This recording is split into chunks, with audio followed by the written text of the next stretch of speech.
किसानों का भारत बंद, शताब्दी सहित कई ट्रेनें रद्द, 4 मेट्रो स्टेशन भी रहे बंद। हिमाचल में कोरोना पर फिर सख्ती, स्कूल व अन्य शिक्षण संस्थान बंद, होली कार्यक्रम पर भी पाबंदी। हिमाचल में अब शिक्षा होगी और रोचक, शिक्षा मंत्री ने लॉन्च की 2 ऑनलाइन ऐप्स। हिमाचल मुख्यमंत्री ने वर्चुअल माध्यम से हमीरपुर में किए करोड़ों के शिलान्यास। मुंबई के एक मॉल स्थित कोविड अस्पताल में लगी आग, 10 मरीजों की मौत। नगर निगम चुनाव तक हड़ताल पर नहीं जाएंगे हिमाचल निजी बस ऑपरेटर। और हिमाचल के पांवटा में 7 अप्रैल को महापंचायत, टिकैत और चढ़ूनी होंगे शामिल। नमस्कार, स्वागत है आपका द रीव टाइम्स न्यूज़ चैनल में। मैं हूं डॉक्टर LC शर्मा। अब खबरें विस्तार से। 3 कृषि कानूनों के विरोध में संयुक्त किसान मोर्चा के आह्वान पर किसानों ने शुक्रवार की सुबह 6 बजे से शाम 6 बजे तक देशव्यापी भारत बंद किया। किसानों ने दिल्ली मेरठ एक्सप्रेसवे पर दिल्ली से गाजियाबाद वाली लेन और मोदी नगर में मिल के पास रोड बंद कर दिया। भारतीय किसान यूनियन के आह्वान पर किसान ट्रैक्टर ट्रॉली और भैंसा बुग्गी के साथ घर से बाहर निकले। ट्रेनों और बसों को कई जगह रोका गया और कई ट्रेनें रद्द भी कर दी गई। वहीं आज दिल्ली के कई मेट्रो स्टेशन भी बंद कर दिए गए। किसानों के दिल्ली से गाजियाबाद आने वाली सड़क बंद करने के चलते अन्य बॉर्डर पर दबाव बढ़ गया और दिल्ली यूपी बॉर्डर पर भी भीषण जाम लग गया, जिससे लोगों को घंटों जाम में जूझना पड़ा। कृषि कानूनों के विरोध में किसानों के भारत बंद का व्यापक असर देखने को मिला है।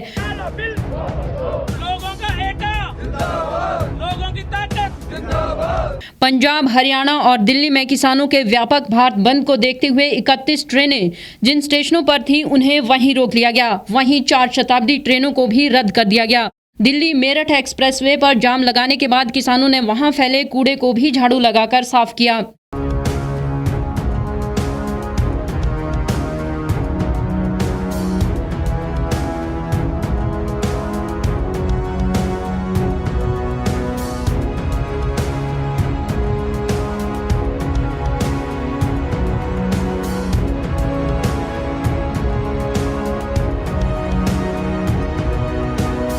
बुजुर्ग और युवा किसानों के बीच महिलाएं और बच्चियां भी शामिल हुई। ग्रीन लाइन के 4 मेट्रो स्टेशन किसान आंदोलन के चलते बंद कर दिए गए। इन स्टेशनों के प्रवेश और निकास द्वार दोनों बंद कर दिए गए। इन स्टेशनों में टिकरी बॉर्डर, पंडित श्रीराम शर्मा बहादुरगढ़ सिटी और ब्रिगेडियर होशियार सिंह स्टेशन शामिल है।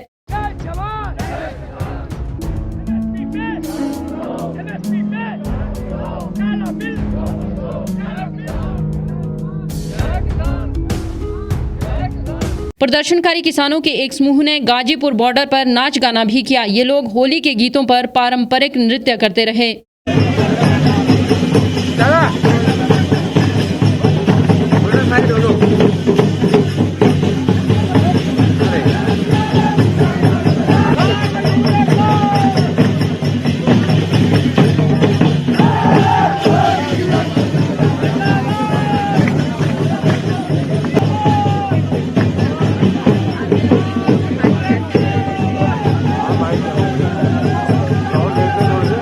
जाम के दौरान आवश्यक सेवाओं के वाहनों को नहीं रोकने का ऐलान किया गया था। किसान जाम में फंसे लोगों को जलपान कराकर अपनी समस्याओं से अवगत करवा रहे थे।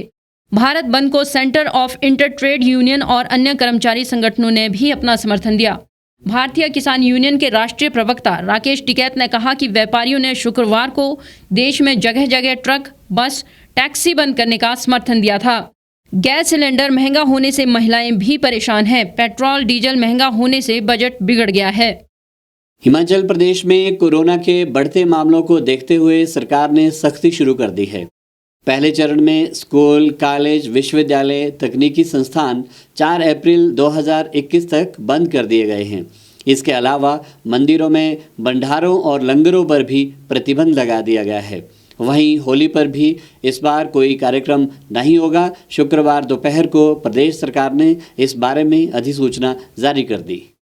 मुख्यमंत्री जयराम ठाकुर ने शुक्रवार को आपदा प्रबंधन के अधिकारियों के साथ एक बैठक की। इस बैठक में कोरोना के बढ़ते मामलों को लेकर सख्ती बरतने का फैसला लिया गया। पिछले कल हमने देखा कि हिमाचल प्रदेश में कोविड के मामलों में एकदम काफी बढ़ोतरी हुई है, यानी कि 300 का आंकड़ा पार हो गया। पिछले 20-25 दिनों में 220 से आंकड़ा 2000 के करीब पहुंच गया है, जिसको मैं कह सकता हूं कि बहुत रैपिड, बहुत फास्ट जो है वो एकदम जो है स्प्रेड हो रहा है। ये हमारे लिए चिंता का विषय है। और हम इस बात भी देख रहे हैं कि जो हमारा जो पंजाब के साथ एडजॉर्निंग डिस्ट्रिक्ट है, चाहे वो कांगड़ा है, चाहे ऊना है, चाहे वो हमारा सोलन है, चाहे हमारा सिरमौर है, यहाँ मामलों में काफ़ी तेज़ी से बढ़ोतरी हो रही है। सरकार की ओर से लिए गए निर्णय में जहां स्कूल, कॉलेज, विश्वविद्यालय, तकनीकी संस्थान 4 अप्रैल 2021 तक बंद रहेंगे, तो वहीं 10वीं और 12वीं के छात्र स्कूल आते रहेंगे। जिन स्कूलों और कॉलेजों में परीक्षाएं चल रही हैं, उनमें भी छात्र और स्टाफ आएगा। बोर्डिंग स्कूल में हॉस्टल सुविधा जारी रहेगी। इसलिए हमने आज मीटिंग की और मीटिंग करके थोड़ा सा रिव्यू किया सारी सिचुएशन को, और कुछ चीज़ों को लेकर के हमने कुछ निर्णय भी किए हैं। मोटे तौर पर हमने एक तो ये तय किया कि जो मंदिरों में दर्शन का जो श्रद्धालु आता है, दर्शन करने के लिए आते हैं, वो तो श्रद्धालु दर्शन करेंगे, लेकिन वहाँ लंगर का आयोजन, भजन कीर्तन का आयोजन, हवन का आयोजन जिस प्रकार से करते हैं, उस पर हमने कहा कि फिलहाल रुकना चाहिए। दूसरी बात, हमने ये भी निर्णय किया कि जो पब्लिक प्रोग्राम्स हैं हमारे हैं, वो अगर हॉल के अंदर हैं उसमें वही रखा हमने कि 200 मैक्सिमम और 50% ऑफ द टोटल कैपेसिटी। और ओपन एरिया में भी इसी तरह से हमने, अगर कहीं ग्राउंड की कैपेसिटी 1000 है तो 1000 के उस ग्राउंड की कैपेसिटी के अनुसार 500 ही वहाँ पर लोग कार्यक्रम में गैदर हो सकते हैं। एक तो इसको एनफोर्स किया। इसके अतिरिक्त हमने कॉन्टैक्ट ट्रेसिंग पर थोड़ा ज़्यादा बल देने के लिए कहा है, टेस्टिंग का सैंपल और ज़्यादा तेज़ी से बढ़ाने के लिए कहा है। इसके अतिरिक्त जो हमारे स्कूल कॉलेजेस में जहां हमारे एग्ज़ाम हो रहे हैं, जिन क्लासेस के हो रहे हैं, बोर्ड क्लासेस के, तो वहां पर तो अभी तक जो है उस तरह से उसमें रिस्ट्रिक्शन नहीं लगा रहे हैं। लेकिन एक हफ्ते के लिए हम कल के बाद इस बात को लेकर के जो है वो स्कूल बंद करने के लिए, तो ऐसे में ये भी हम कदम उसमें ले रहे हैं। टीचर्स तो आएंगे फिलहाल, जहाँ जो पेपर हो रहे हैं वो उनको करेंगे, और लेकिन SOP के साथ। वहीं होली को लेकर कोई भी कार्यक्रम आयोजित करने पर पाबंदी लगा दी गई है। होली के त्यौहार पर हमने तय किया कि होली सिर्फ घर के अंदर परिवार के साथ ही मनाई जाएगी। जो सार्वजनिक आयोजन होली के लिए किए जाते हैं वो इस बार नहीं हो पाएंगे, क्योंकि उसके कारण जो है बहुत ज़्यादा संक्रमण होने की संभावना है, क्योंकि उसमें सीधा होली का मतलब सीधा कांटेक्ट है। और ऐसी सूरत में हमने यही निवेदन किया है कि होली इस बार सिर्फ परिवार के साथ। मुख्यमंत्री जयराम ठाकुर ने लोगों से अपील करते हुए कहा कि लोग घरों में ही अपने परिवार के साथ होली मनाएं। होली के सार्वजनिक कार्यक्रम नहीं होंगे। होम आइसोलेशन के मैकेनिज्म को स्ट्रेंथन करने के लिए कहा है, और इसके अतिरिक्त जो है वो जहां हमारी बेड कैपेसिटी को लेकर के उस पर भी हमने रिव्यू किया, और उसको और ज़्यादा इन्हांस और बिल्कुल एक्टिव इसमें रखना चाहिए हमको इस क्रिएस में, ताकि जहां भी ज़रूरत पड़ेगी उसके मुताबिक पेशेंट को वहां पर एडमिट करना पड़े तो एडमिट करने के लिए वहां पर गुंजाइश रहे। MC के चुनाव हो रहे हैं, और चुनाव में मेरा सिर्फ इतना ही कहना है कि उसमें SOP है, और SOP के साथ साथ में उसमें जो सोशल डिस्टेंसिंग और उसके बाद मास्क पहनना, इन सारी बातों को लेकर के वहाँ पर बात कही गई है। हमारे हिमाचल प्रदेश में टूरिस्ट का आना जाना अभी फ़िलहाल हमने कहा कि उसमें नहीं रुकेंगे। पिछले साल का सीज़न भी हमारा टूरिज़्म का बहुत बुरी तरह से तबाह हुआ कोविड के कारण, और अभी भी हम इस बात को लेकर के मान के चल रहे हैं कि टूरिस्ट का सीज़न आने वाले समय में उसमें SOP जहां होटल में और होम स्टे में, उसको तो हमने कहा कि उसको तो लागू करना ही है, ठीक तरह से लागू करना है, सख्ती के साथ लागू करना है। लेकिन टूरिस्ट को रोकना अभी फ़िलहाल उचित नहीं होगा। स्टेट की इकॉनमी के लिए, स्टेट के रोज़गार के लिए ऐसी परिस्थिति में थोड़ा इंतज़ार ज़रूर करेंगे। हाँ, अगर बहुत ही तेज़ी से बढ़ोतरी मामलों में होती जाएगी कोविड के, तो उस सूरत में रिव्यू करेंगे, फिर से रिव्यू करेंगे। कोरोना काल के चलते शिक्षा को बढ़ावा देने, सरल व रोचक बनाने के लिए अरविंदो सोसाइटी ने शिक्षा विभाग के सौजन्य से 2 ऐप्स लॉन्च की है। जिसमें एक इनोवेटिव पाठशाला ऐप अध्यापकों का ज्ञानवर्धक करेगी, जबकि दूसरी माइक्रो स्कॉलरशिप ऐप छात्रों को रोचक अध्यापन सामग्री उपलब्ध करवाकर क्विज प्रतियोगिता के लिए प्रोत्साहन देगी। शुक्रवार को शिक्षा मंत्री गोविंद ठाकुर ने ये दोनों ऐप लॉन्च की।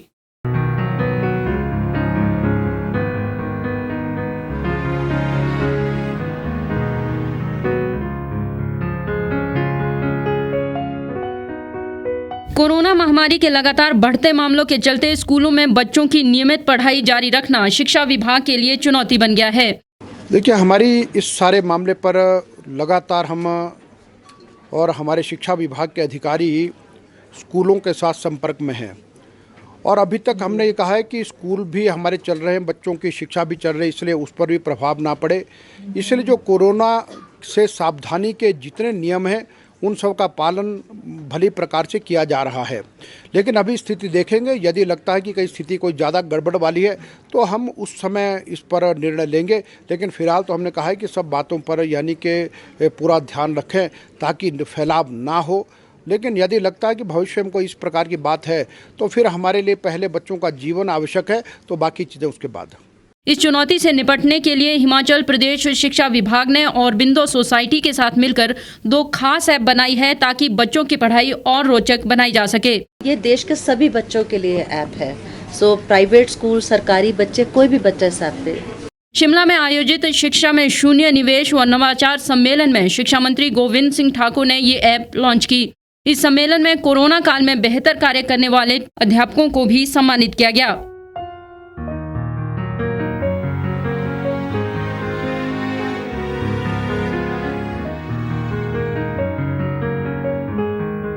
राज्य शिक्षा सम्मेलन में शिक्षा मंत्री गोविंद सिंह ठाकुर ने कहा कि नई शिक्षा नीति को प्रदेश में प्रभावी ढंग से लागू करने के लिए काम किया जा रहा है। उन्होंने कहा कि शिक्षा में शून्य निवेश व नवाचार जैसे सम्मेलन शिक्षा को आगे ले जाने में मददगार साबित होंगे। आज श्री अरविंदो सोसाइटी के सौजन्य से राज्य शिक्षा सम्मेलन का आयोजन किया गया है और जिसमें मुख्य रूप से शिक्षा में शून्य निवेश, नवाचार, इस प्रकार के विषयों पर यहाँ पर चर्चा भी की गई। और कोरोना के समय में जिन अध्यापकों ने इन नवाचारों में काम किया है और अपने अपने विद्यालय में नई चीज़ें की हैं, ऐसे 31 शिक्षकों को यहाँ पर सम्मानित करने का कार्यक्रम रखा गया। और उसके साथ साथ यह है कि इनोवेटिव पाठशाला एप्लीकेशन, और उसके साथ यह है कि शिक्षा के क्षेत्र में और कुछ एप्लीकेशंस का यहाँ पर जो विधिवत रूप से प्रारंभ की गई हैं तो उनको भी किया। और मैं इस अच्छे कार्यक्रम के लिए, जिसमें कि हमारे सरकारी विद्यालयों के जो अध्यापक हैं जिन्होंने इस क्षेत्र में अच्छा काम किया है, श्री अरविंदो सोसाइटी ने सम्मानित किया है, इनका मैं बहुत धन्यवाद करता हूँ। हिमाचल के मुख्यमंत्री जयराम ठाकुर ने शुक्रवार को हमीरपुर में करोड़ों के शिलान्यास और लोकार्पण किए। वर्चुअल माध्यम से आयोजित इस कार्यक्रम में पूर्व मुख्यमंत्री प्रेम कुमार धूमल और केंद्रीय राज्य वित्त मंत्री अनुराग ठाकुर विशेष तौर पर उपस्थित हुए। इस दौरान मुख्यमंत्री ने हिमाचल को आगे ले जाने में सहयोग देने के लिए लोगों का धन्यवाद किया।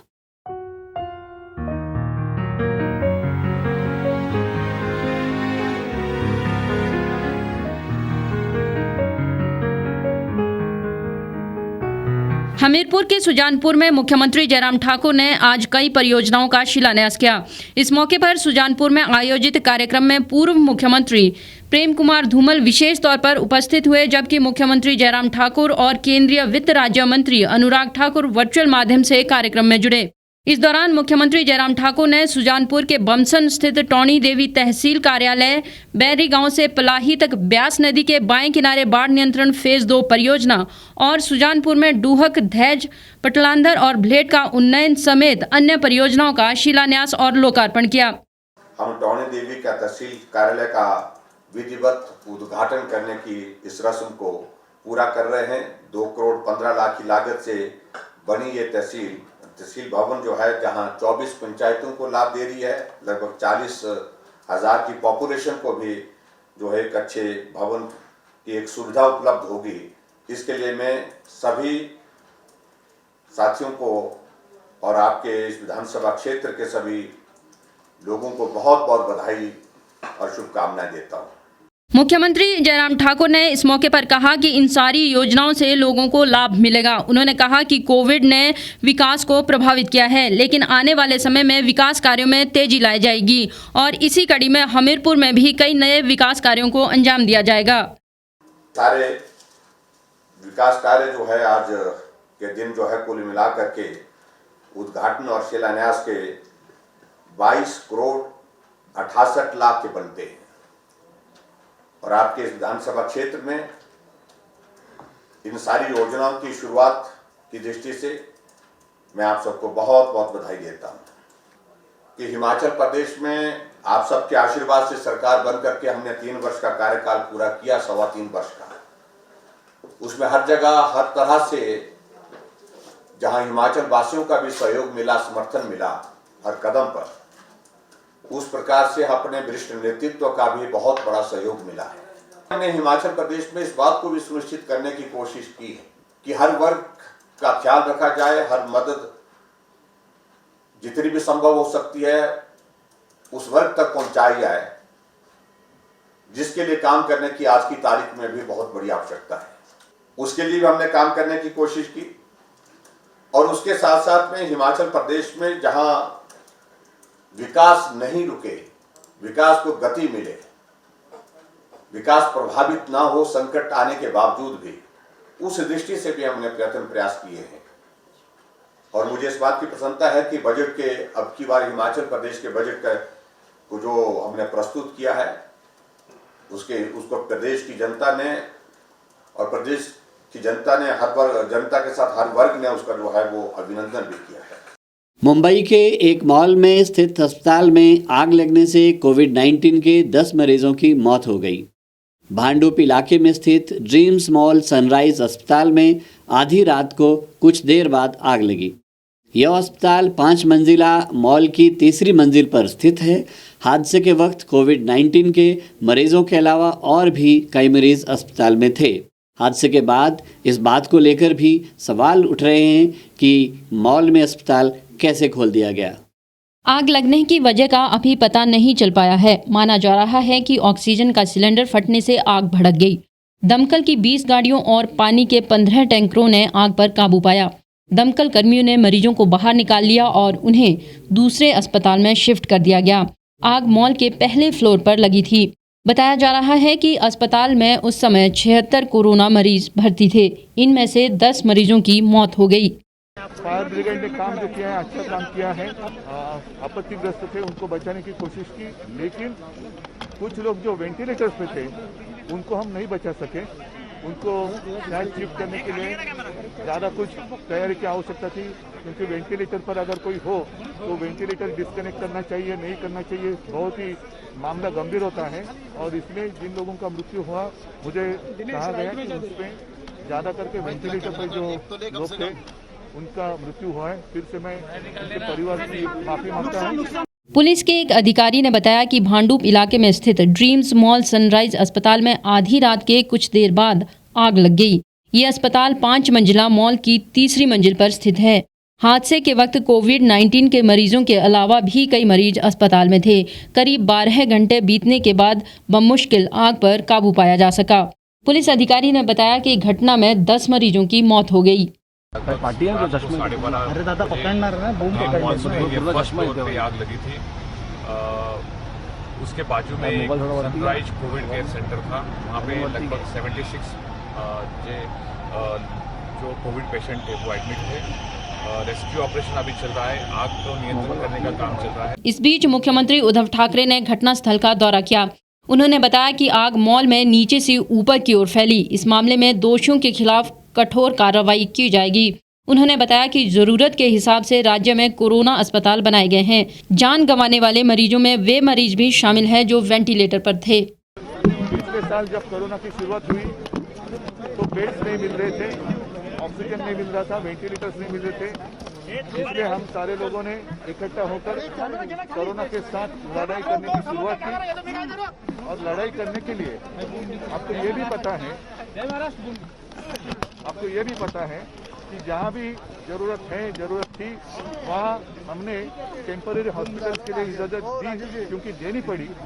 फील्ड हॉस्पिटल्स हो या और कौन से हॉल्स हो, वहाँ हॉस्पिटल के लिए इजाज़त देनी पड़ी। वैसी एक टेम्पररी परमिशन इस हॉस्पिटल को दी गई थी।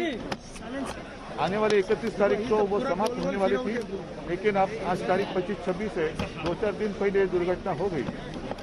एक बात मैं जरूर कहूँगा कि अगर इसमें कुछ किसी की गलती होगी या कुछ भी अनदेखी होगी तो कार्रवाई जरूर होगी, लेकिन फिलहाल जिन लोगों का मृत्यु हुआ है सारे परिवार की मैं क्षमा मांगता हूँ। फायर ब्रिगेड ने काम जो किया है अच्छा काम किया है।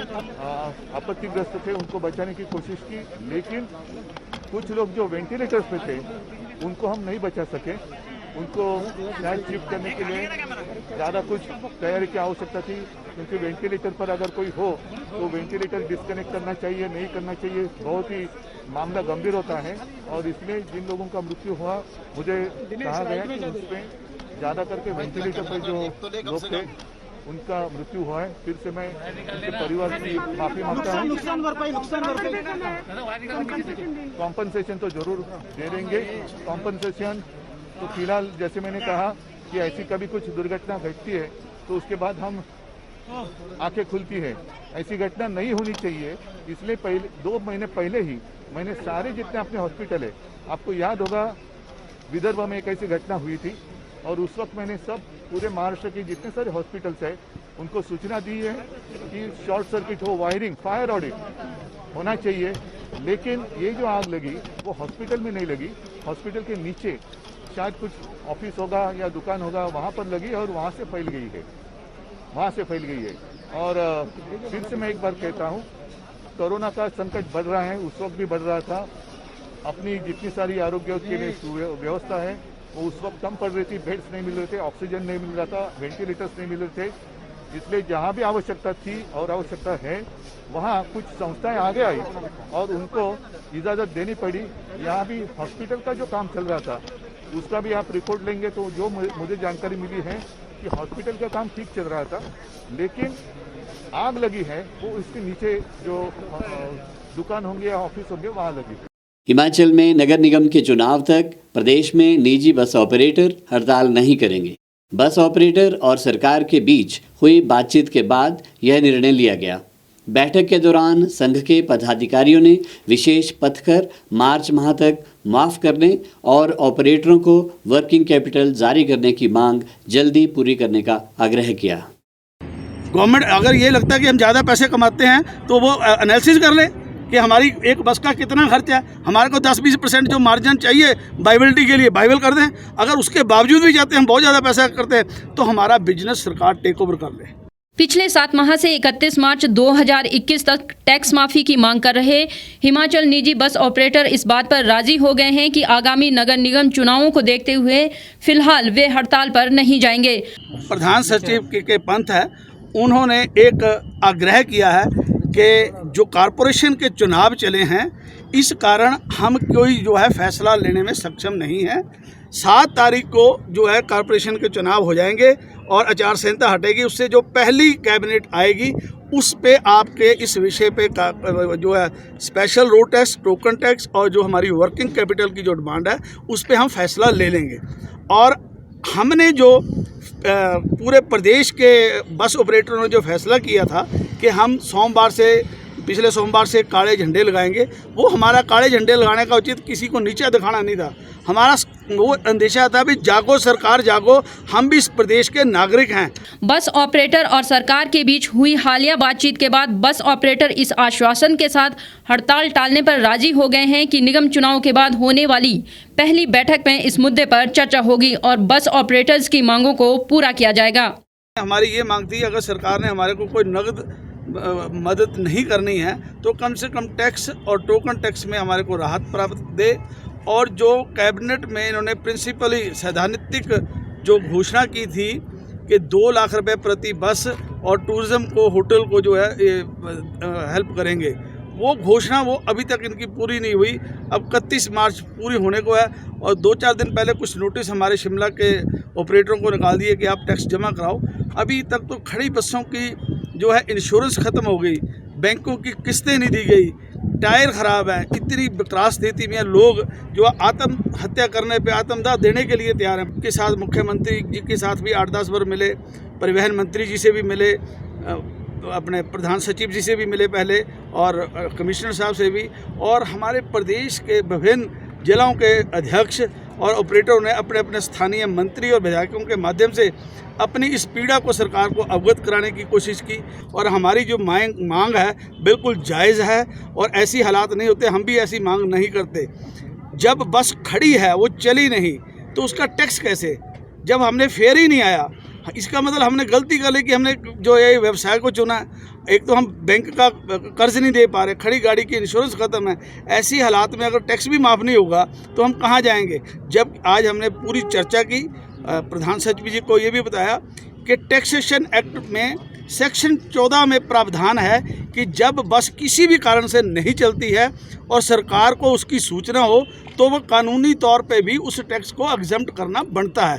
संघ के प्रदेश अध्यक्ष राजेश परसर ने कहा कि कोरोना काल में बसें चली ही नहीं तो कैसे टैक्स चुका पाएंगे, इसलिए निजी बस ऑपरेटर 31 मार्च 2021 तक टैक्स माफ़ी की मांग कर रहे हैं। निजी बस ऑपरेटर बहुत आहत है, बहुत मानसिक तौर पर, आर्थिक तौर पर वो बड़ी मुसीबत से गुजर रहा है। प्रदेश के अंदर कोई 70% के आसपास जो बसें खड़ी हैं, 30-35% चली हैं, जो चली भी हैं वो भी अपना खर्च पूरा ढंग से नहीं कर पा रही।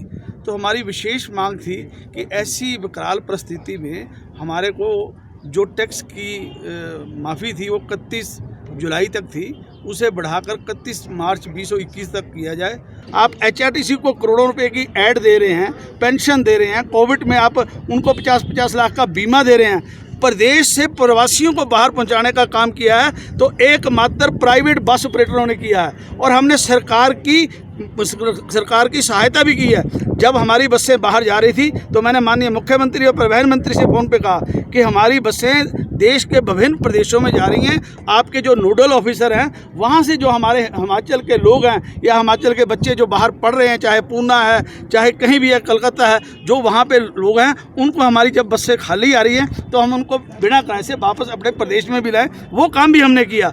पर जब कोरोना में कवर करने की बात आई तो हमारे साथ जो है सौतेला व्यवहार हुआ। हमारे को उस चीज़ की बड़ी पीड़ा है। हम बराबर के प्लेयर हैं हिमाचल प्रदेश में। आज हिमाचल प्रदेश में हमारी करीब 3500 बसें हैं, 3200-3300 बसें जो हैं HRTC की हैं। तो ऐसा नहीं है सारी बेनिफिट्स जो हैं एक आंख से HRTC को देखा जाए। हम उसका विरोध नहीं करते, हम ये भी नहीं कहते उतने लाखों की एड दे दो।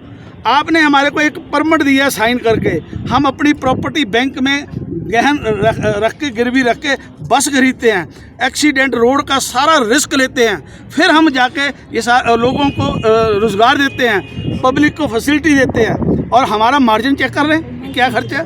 अब हमारी स्थिति जो है पानी सर से ऊपर निकल गया। हम उस आंदोलन को जो हमने घोषित किया था कि सोमवार को काले झंडे लगाने और बुधवार को सारे जिलों से जो है ज्ञापन आएगा, उसको हमने केवल मात्र आज जो हमारे प्रधान सचिव हैं उनके आश्वासन पर वापस नहीं ले रहे हैं। उनको उस कैबिनेट जो आचार संहिता के बाद पहली कैबिनेट आएगी तब तक के लिए उस आंदोलन को हम स्थगित करते हैं। अगर निर्णय सही नहीं हुआ तो हमारा जो हमारा निर्णय है उससे भी ज़्यादा जो है संघर्ष तेजी से होगा। हिमाचल प्रदेश के सिरमौर जिले के पांवटा साहिब स्थित हरिपुर टोहना में 7 अप्रैल को होने वाली किसान महापंचायत में हिमाचल, उत्तराखंड, पंजाब, हरियाणा और उत्तर प्रदेश के लाखों किसान जुटेंगे। संयुक्त किसान मोर्चा की ओर से आयोजित इस महापंचायत में भारतीय किसान यूनियन के नेता राकेश टिकैत समेत कई बड़े किसान नेता जुटेंगे। सरकार इस पर आधारित उद्योग लगाए, जो प्रोसेसिंग प्लांट्स बनाए, और दूसरी तरफ इसके लिए सीएस स्टोरेज की फैसिलिटीज क्रिएट कर। किसान सभा के राज्य अध्यक्ष डॉक्टर कुलदीप सिंह तंवर ने बताया कि उन्होंने प्रदेश और केंद्र सरकार की नीतियों के खिलाफ लोगों से एकजुट होने का आह्वान किया है। हिमाचल किसान सभा और अभी हाल ही में जिसमें काफी बागवानी के संगठन भी आए हैं, संयुक्त किसान मंच बना है वो, और अब जो संयुक्त किसान मोर्चा है और जिसके माध्यम से ये महापंचायत होने जा रही है, इससे हमारा एक प्रयास है। इसके साथ ही किसान महापंचायत में हिमाचल के हर घर से एक सदस्य को 7 अप्रैल को पांवटा साहिब पहुंचने का न्योता दिया गया है। किसान नेताओं का कहना है कि किसान को अपने न्यूनतम मूल्य से कम में अपनी फसलें बेचकर भारी नुकसान उठाना पड़ रहा है। किसान नेताओं ने मांग उठाई कि हिमाचल में पैदा होने वाली सभी फसलों का सरकार न्यूनतम खरीद मूल्य तय करे, धान को खरीदने की पुख्ता व्यवस्था की जाए। पंजाब ने पहल करी, हरियाणा ने उनका साथ दिया, उसके बाद बाकी स्टेट भी आने लगे, तो हमने पांवटा साहब से प्लान किया कि हम भी इसका एक अंग बने। तो पांवटा साहब से हम अपने मुद्दे देखते हुए, पूरे हिमाचल के मुद्दे देखते हुए किसानों के, तो किसानों के साथ ये चीजें देखते हुए जो केंद्र सरकार मोदी साहब हमारे अत्याचार कर रहे हैं, ऐसा अत्याचार आज तक किसी भी राजा के या किसी भी शासन काल में नहीं हुआ जो मोदी साहब कर रहे हैं। ये 3 काले कानून बनाए हैं मोदी साहब ने, ये 2 और हैं, पराली का, फूकने का और बिजली का, 5 कानून हैं। ये कानून ऐसे बनाए हैं कि किसानों की जो भूमि है, जो हमारे हिमाचल में देवभूमि जिसको बोलते हैं, उसको हड़पने के लिए एक खरीदना होता है, एक जबरदस्ती कब्जा करना होता है। हमारे किसान कहते हैं कि जी तहसीलदार के पास रजिस्ट्री होती है, हमारी जमीन तो हमारे पास है, कि उनको पता ही नहीं है गांव के अंदर कि कानून क्या है। रजिस्ट्री हमारी हो चुकी है, जब पार्लियामेंट के अंदर कानून बना दिया गया, जब कानून बन जाता है तो रजिस्ट्री ऑलरेडी हो गई है। अब हमारा सिर्फ किसानों का जमीन के ऊपर कब्जा है, कब्जा जबरदस्ती अंडानी बानी मोदी साहब की मदद से वो ले लेंगे, तो वापस लो, और ताकि हमारे किसान लोग अपना ठीक ढंग से अपना काम कर सके। मगर मोदी साहब इनको मानने के लिए अभी तक तैयार नहीं है।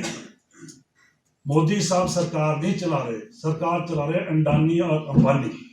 संयुक्त किसान मोर्चा पांवटा साहिब के संयोजक सरदार तरसेम सिंह सग्गी ने कहा कि 7 अप्रैल को पांवटा साहिब में होने वाली महापंचायत में हिमाचल के सभी किसानों का आना जरूरी है, इसलिए सभी को न्योता दिया जा रहा है। मेरा नाम है सरदार तरसेम सिंह सग्गी, मैं संयुक्त किसान मोर्चे का संयोजक हूँ। शिमला इस तरह से पहुँचे जो पांवटा साहिब में हम 7 अप्रैल को महापंचायत कर रहे हैं, तो शिमला में आके हम पूरे हिमाचल को वहाँ पे आमंत्रित करते हैं, बुलाने के लिए आए हैं कि ये जो महापंचायत कर रहे हैं किसानों की, इसमें सभी को आना है और सभी का आना जरूरी है, सभी से संबंधित है, सभी किसानों से संबंधित है, सभी और जो उनके साथ लगते हैं किसान के साथ उनसे संबंधित है। तब हम यहाँ पे सबको रिक्वेस्ट करने आए हैं इस माध्यम से, इस मंच से, कि पूरे हिमाचल में से कम एक घर में से एक आदमी इस महापंचायत में पहुँचने की कृपा करें। इस पंचायत का उद्देश्य है जो कि हमारी हिमाचल सरकार हमारे किसानों के बारे में नहीं सोच रही है। न्यूनतम मूल्य से कम फसलें हमारे को बेचनी पड़ती हैं, जिसमें हमारे को किसान को नुकसान होता है। तो सरकार को बेनती करने के लिए हैं, या तो इस आंदोलन से पहले हमारे हिमाचल का जो फसलें होती हैं उसका न्यूनतम मूल्य फिक्स करें, और ताकि हमारे किसान का नुकसान ना हो। और जो जैसे धान वगैरह है हमारे पांवटा में होता है, उसका बेचने का, कोई भी खरीदने का इनके पास अभी कोई भी साधन नहीं है, वो साधन करें। जैसे गेहूं पिछले साल 50% ही खरीद पाए थे, बाकी बाहर बेचनी पड़ी बड़ी मुश्किल से। तो सारी फसलों का जितनी उपज होती है उसको खरीदने का यहाँ पे साधन बनाए। इसमें जितने बड़े नेता हैं हमारे, जैसे श्री राकेश टिकैत जी, सरदार गुरनाम सिंह चंदूनी जी, सरदार बलबीर सिंह गरेवाल जी, राज्यवाल जी, श्री कंवर गरेवाल जी जो गायक भी है और किसानों के अच्छे नेता भी हैं, और श्री अभिमन्यु पहाड़ जी और डॉक्टर दर्शनपाल जी। और इनके साथ हमारे को बड़ी खुशी की बात है हमारे लिए कि हमारे को फ़ोन आ रहे हैं कि हम भी आपके आएंगे, और वहाँ पे देवभूमि है हिमाचल प्रदेश पांवटा साहब और 10वें पिता गुरु गोबिंद सिंह का 4.5 साल वहाँ पे रहे हैं। हम इस देवभूमि के दर्शन करने के लिए हमारे को भी बुलाओ। आज हमारा एक जथा उसके लिए दिल्ली में दोबारा से औरों को जिनके फ़ोन आ रहे हैं और नेताओं के, उनको बुलाने के लिए सरदार अमिंदर सिंह नोटी जी अपने उनके साथ दस्ते को पूरे लेके दिल्ली में उनको बुलाने के लिए न्योता देने के लिए गए हैं। हमारे पास जितने भी हमारे बड़े किसान नेता हैं जो दिल्ली से में युद्ध कर रहे हैं इनसे, तो वो सारे पांवटा साहब में पहुंच रहे हैं। इस बुलेटिन में फिलहाल इतना ही। बाकी तमाम खबरों के लिए आप जुड़े रहिए और देखते रहिए द रीव टाइम्स।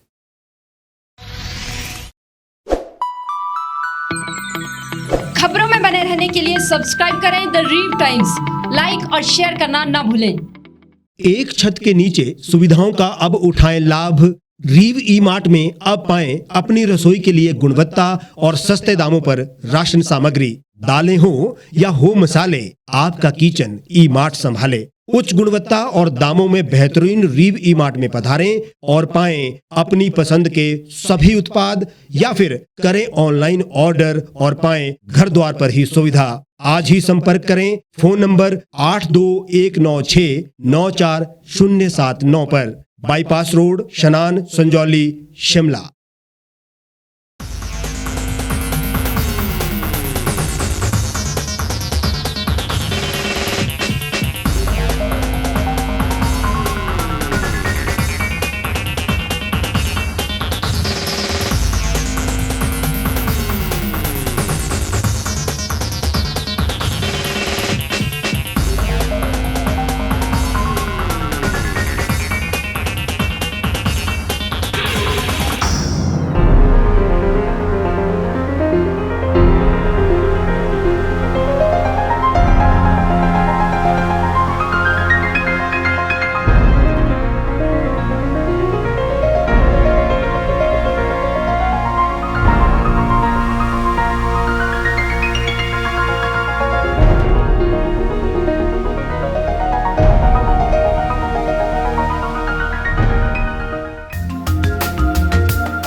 गांव की चौपालों से लेकर संसद के गलियारों तक, गृहिणी के चूल्हे से लेकर निवेश और बाजारों तक, किसानों के हाल से लेकर खेत और खलिहानों तक, शिक्षा और स्वास्थ्य से लेकर खेल के मैदानों तक, संसद के प्रधान से लेकर पंचायत के पंच तक, सेंट्रल हॉल से लेकर ग्राम सभा के मंच तक, हर खबर पर रहेगी हमारी पैनी नजर।